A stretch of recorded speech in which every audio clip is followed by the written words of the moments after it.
కొనసాగినటువంటి పాలన.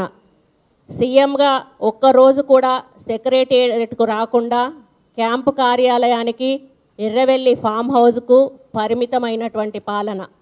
ఒకే కుటుంబంలో అధికంగా పదవులు ఇచ్చినటువంటి బంగారు పాలన. ఒక్కరోజు కూడా ప్రజలను ప్రత్యక్షంగా కలవనటువంటి సీఎంగా రికార్డు పాలన. సీఎంను ఎమ్మెల్యేలు, ఎమ్మెల్సీలు, ఎంపీలు కలవడానికి కూడా అపాయింట్మెంట్ దొరకని దొరల పాలన.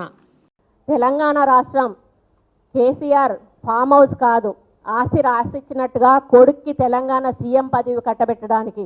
ఇది తెలంగాణ ప్రజల ఆస్తి.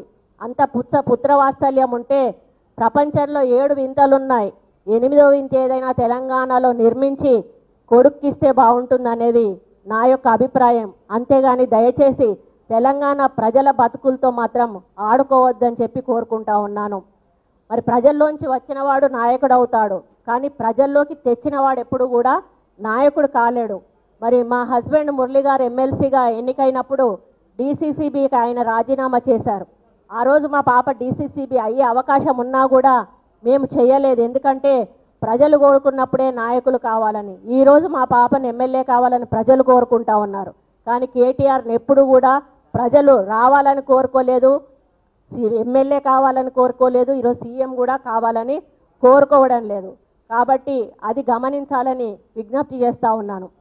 మరి ఎంపీ కవిత అమెరికా నుంచి ఫస్ట్ వచ్చినప్పుడు ఒక నెల ఉంటాను వచ్చినప్పుడు ఒక కార్లో తిరిగింది. అసలు ఆ కారు ఎవరు కొనిచ్చారు, మరి అది చెప్పాల్సిన అవసరం ఆమెకు ఉన్నది.